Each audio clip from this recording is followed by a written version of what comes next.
लेकिन जब बाबा साहब ने हिंदू कोड बिल पेश करके ये कह दिया कि तलाक का अधिकार मिलना चाहिए, विवाह करने की स्वतंत्रता मिलनी चाहिए, वो अपना पति चुनने की स्वतंत्रता मिलनी चाहिए, संपत्ति में बराबरी का हक मिलना चाहिए, तो हाथ क्यों खड़ा कर ये किसी कीमत पर नहीं होना चाहिए। और इतना दबाव कि नेहरू को भी पीछे हटना पड़ा।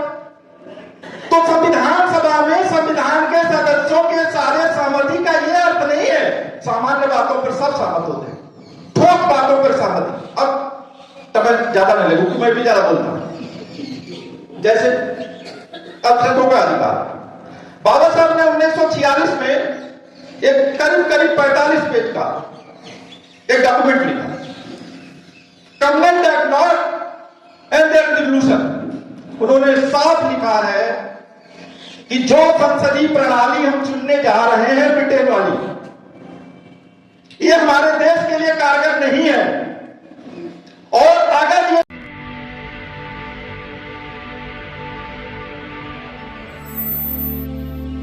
देखिए, मैं डॉक्टर अंबेडकर का अनुयायी हूं या उनके विचारों को मानता हूं, इसलिए नहीं।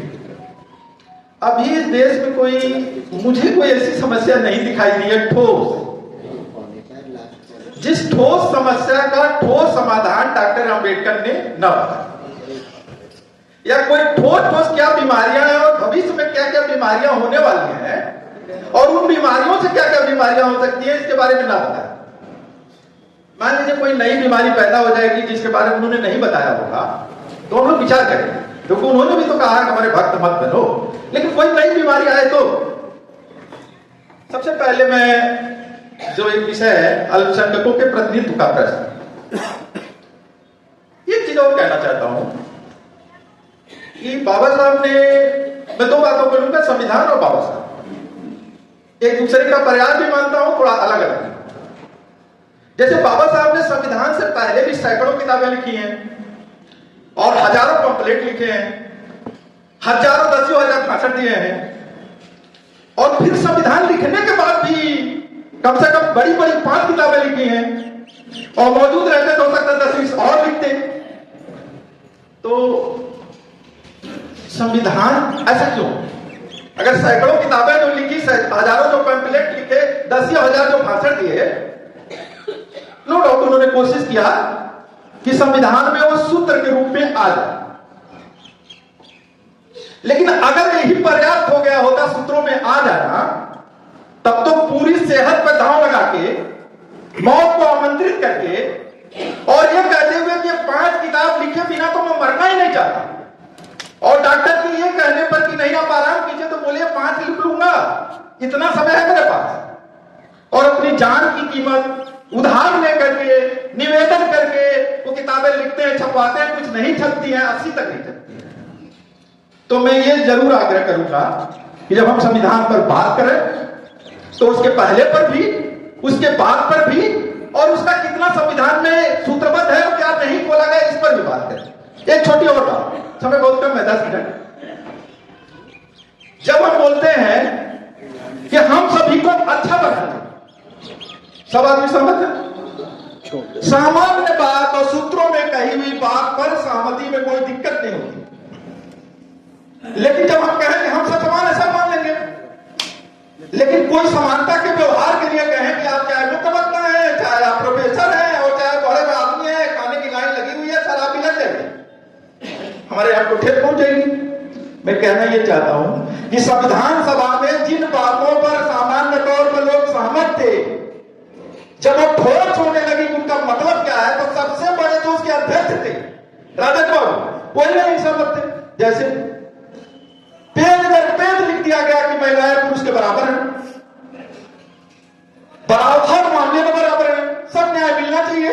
लेकिन जब बाबा साहब ने हिंदू कोड बिल पेश करके ये कह दिया कि तलाक का अधिकार मिलना चाहिए, विवाह करने की स्वतंत्रता मिलनी चाहिए, वो अपना पति चुनने की स्वतंत्रता मिलनी चाहिए, संपत्ति में बराबरी का हक मिलना चाहिए, तो हाथ क्यों खड़ा कर ये किसी कीमत पर नहीं होना चाहिए। और इतना दबाव कि नेहरू को भी पीछे हटना पड़ा। तो संविधान सभा में संविधान के सदस्यों के सारे सहमति का यह अर्थ नहीं है सामान्य बातों पर सब सहमत होते हैं, ठोस बातों पर सहमति। अब तब मैं ज्यादा नहीं लगू, मैं भी ज्यादा बोलता हूं। जैसे अल्पसंख्यकों का अधिकार, बाबा साहब ने 1946 में एक करीब 45 पेज का एक डॉक्यूमेंट लिखा, comment that not and their resolution.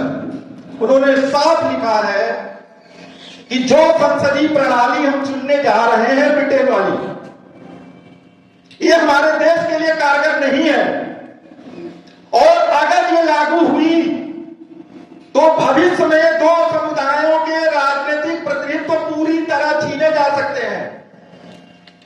और दो का तो नाम लिया है, तीसरे के भी चौथे के भी छीने जा सकते हैं। और उसमें दो का उन्होंने ठोस नाम लिया है, दलित और मुस्लिम। किनके राजनीतिक प्रतिनिधित्व छीने जा सकते हैं, और मुसलमानों का राजनीतिक प्रतिनिधित्व छीन लिया गया है। केवल वोटर और रह गए हैं। इस देश के केंद्रीय मंत्रिमंडल में एक भी उनका मंत्री नहीं है, किसी कैबिनेट कमेटी में नहीं है, किसी संसदीय कमेटी के जो सरकार है किसी में नहीं वोटर बन गए।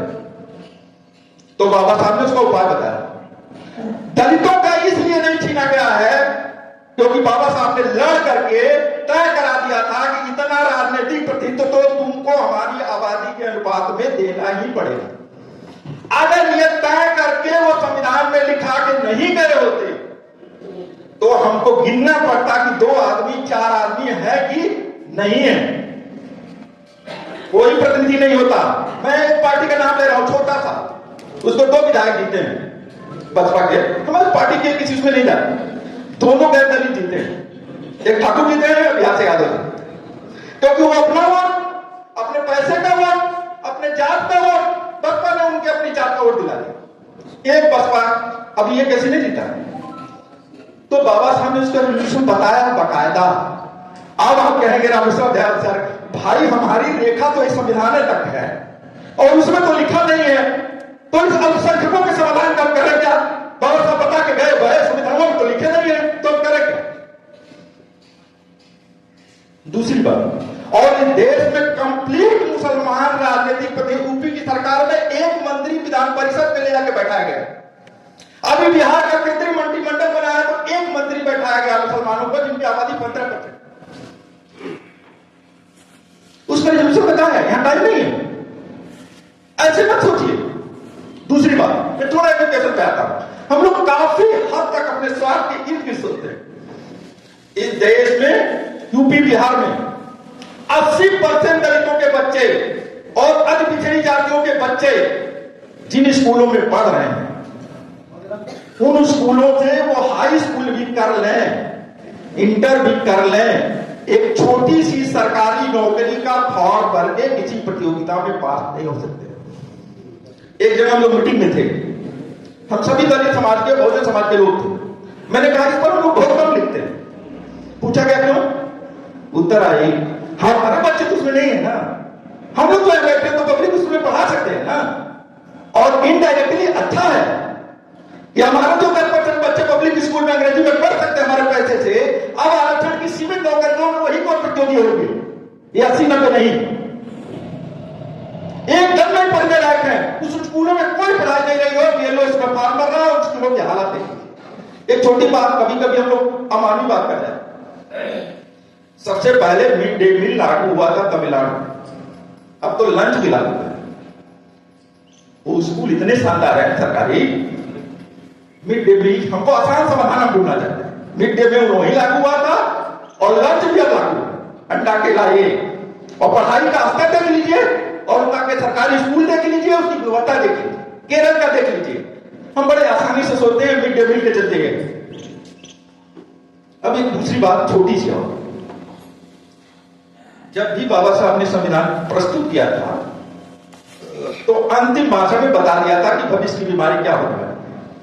वो बीमारी अपने चरम पर आया। उन्होंने कहा था कि किसी तरह से हमने इस संविधान से एक राजनीतिक लोकतंत्र किसी तरह कायम कर लिया, चाहे एक वोट का एक राइट है, सभी लोग अपने प्रतिनिधि चुन सकते हैं, ये संवैधानिक अधिकार है। लेकिन आने वाले भविष्य में ये भी खत्म हो जाएगा अगर सामाजिक जीवन में लोकतंत्र कायम नहीं हुआ और आर्थिक जीवन में नहीं कायम हुआ, तो ये भी खतरे में पड़ जाएगा। एक बात ही कोई कह रहा था, बहुत अच्छी बात कर रहा था शासक पर, बाबा साहब ने बहुत विस्तार से इस पर चर्चा किया है गांधी और गांधी ने झूठों की क्या किया, किताब पढ़े होंगे। इस शासक और सरकार अलग अलग होती है। मैं बिहार का उदाहरण दूं। बिहार के इस चुनाव में 10.57% जो 11 भी नहीं है, हिंदू अपर कास्ट के 30% सदस्य विधानसभा में चुने गए और केंद्रीय मंत्रिमंडल में उनकी हिस्सेदारी जो मंत्रिमंडल बना है उसमें 30 से भी ज्यादा ऊपर है। शासक दल वो होता है जिसके पास खेत होता है, जिसके पास फैक्ट्री होती है, जिसके पास उच्च शिक्षा होती है, जिसके पास मीडिया होती है, वही शासक दल होता है। और जो नई गुलामी बनी है जिसके हम लोग बात करते हैं, हम लोग की अर्थशास्त्र से बात करने से गुलामी से मुंह मोड़ते हैं। 1% लोग इस देश की सारी संपत्ति के 40% पर 1% लोग कब्जा कर लिए। क्या 1% लोग कोई जाति नहीं है? कितने दलित हैं इसमें, कितने आदिवासी हैं इसमें, कितने और पिछड़े हैं इतने, और कितनी महिलाएं हैं इसमें, और कितने मुस्लिम हैं इसमें। और ये सोचिए कि कोई हमसे इतना गुना ताकतवर है धन के मामले में, तो हमारे वोट के राइट के बारे में भी हम लोगों की समझ, बाबा साहब की समझ नहीं रही है। इसी नाते सामाजिक आर्थिक तरफ उन्होंने ध्यान दिलाया। यूरोप की पढ़ाई के दौरान और यूरोप और अमेरिका में रहने के दौरान उस अनुभव पर पहुंच गए थे कि लोकतंत्र धनिक तंत्र में बदल सकता है। धनिक तंत्र में बिहार में क्या हुआ, ये कैसे इतना ताकतवर है? बिहार की 60% जमीनें आज भी उसी 10.57% अपर कास्ट हिंदू के हाथ में है। जो 50,000 ऊपर से इकोनॉमी वाले लोग हैं, 70% के लोग। बिहार में केवल 6.11% ग्रेजुएट है, उसमें 14% वो लोग हैं और एससी की दायरा 4% की। तो समय सारा मेरा खत्म हो रहा है। मैं इतनी बात कहना चाहता हूं, एक छोटा सा निवेदन वोट का राइट। एक छोटी बात और, अगर सबके मत की लिख देने से सबके वोट की बराबरी हो जाती और वोट देने से सबके वोट की बराबरी हो जाती तो संविधान सभा की तो हम बात ही छोड़ दें। जब पहली लोकसभा का चुनाव हुआ तो लोकसभा में एक जाति ब्राह्मण जिनकी आबादी 3.5%, 4% से ज्यादा कभी नहीं रही है, उनके 55% मेंबर कैसे थे? 55% एक जाति। ये वोट का मूल्य से क्या वो इतने अच्छे थे, इतने बढ़िया थे, इतने प्रगतिशील थे, इतने महान थे जनता के इतने हितैषी थे? नहीं। उनका धन, उनकी बुद्धि, उनका शैक्षिक पावर, उनका सामाजिक पावर सारे वोट को अपने पक्ष में कर लेता। एक बात कहकर मैं खत्म कर रहा हूं। जिस तरह से न्याय के बारे में सोचे, बाबा साहब यूनिवर्सल जस्टिस के समर्थक हैं। किसी के साथ अन्याय नहीं, लेकिन मेरे साथ भी अन्याय नहीं। जैसे एक बात मैं कहता, हम मान लें कि मुसलमान एक को नहीं है केंद्रीय मंत्रिमंडल में, संसद में 5% हो गए हैं, तो हम मान लें कि सारे हिंदू उनके हितों का प्रतिनिधित्व कर लें। क्या जरूरत है मुसलमान का होने का? तो फिर हम ये बोला दे रहे हैं कि बाबर ठाकुर लाला भी तो हमारे हितों का प्रतिनिधित्व करते, तो हमारा होना क्यों जरूरी? बाबर ठाकुर लाला हमारे हितों का प्रतिनिधित्व नहीं करे, हमको अपना प्रतिनिधित्व चाहिए और मुसलमान के हितों का प्रतिनिधित्व हिंदू कर रहे। अगर हिला दिख है तब तो हमको भी मान लेना चाहिए। और जो 30% चुने गए हैं बिहार में, अपर कास्ट हिंदू तो 10% है, इसका मतलब बड़े अच्छे लोग हैं, जनता के बड़े हितैषी हैं, सबका प्रतिनिधित्व कर देते हैं, तो हमारा प्रतिनिधित्व का क्या मतलब? हम अंत में कहें कि हमने 2 समुदायों को, 3 समुदायों को कभी भी सच्चे अर्थों में दलित बहुजनों का हिस्सा माना ही नहीं। उसमें मुसलमान हैं, ईसाई हैं, आदिवासी हैं, महिलाएं हैं। हमने बहुजनों का सच्चे अर्थों में हिस्सा नहीं माना है और इस देश के 80% गरीबों को भी हम छोड़ रहे हैं। और ये बात मैं जोर देकर कहना चाहता हूं, दलित पिछड़े समाज के छोड़ रहे हैं, इसी नाते वो हमको छोड़ दे रहे हैं। और आम आदमी पार्टी को पिछले 5 चुनावों से लगातार 80% दलित छोड़ दे रहे हैं, क्योंकि हमने उनको छोड़ दिया तो उन्होंने हमको छोड़ दिया। बहुजन को, कुछ दलित जातियों, कुछ पिछड़ी जातियों, ये मध्यवर्गीय, कुछ पढ़े लिखे लोगों तक अगर सीमित कर देंगे, उसी का परिणाम है कि हमें लड़ाई लगातार हार रहे हैं, हारते जाएंगे। जब तक सच्चे अर्थों में आदिवासी, मुस्लिम, ईसाई, महिलाएं और पिछड़े दलितों के वो 80% लोग जो हमारा साथ छोड़ रहे हैं, क्योंकि उनके आरक्षण के नारे से सरकारी नौकरी के नारे का सवाल उनका नहीं है, उनकी वो समस्या नहीं है। अगर हम उनको छोड़ देंगे तो वो हमको छोड़ रहे हैं, हमको समझ में नहीं आ रहा है। हम सोच रहे हैं कि कुछ पढ़े लिखे दलित बहुजन, पिछड़े दलित मध्यम वर्गीय लोगों का ही मतलब बहुजन है, तो हम विचारों में अकेले बढ़ते जा रहे हैं, वो छोड़ करके हमारे दुश्मनों का साथ दे रहे हैं। मैं माफी चाहता हूं अगर कोई अदर बात कहा हूं, लेकिन बाबा साहब यहाँ समय नहीं था। कोई ऐसी बीमारी नहीं है, कोई ऐसी बीमारी नहीं है जिसको चिन्हित कर, कोई चैलेंज के साथ मैं बात कर रहा हूं, चैलेंज मैं आमतौर पर नहीं देता, लेकिन मैं चैलेंज के साथ ही बात कर रहा हूं कि कोई बीमारी नहीं है जिसको चिन्हित नहीं किया हो।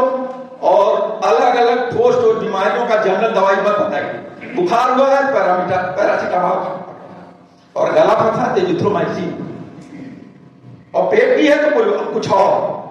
ठोस ठोस बातों का बाबा साहब अमूर्त में जनरल जवाब नहीं देते थे, ठोस ठोस बातों का ठोस ठोस समाधान दिया है। हम माने या न माने ये हमारी मर्जी पर। शुक्रिया, धन्यवाद।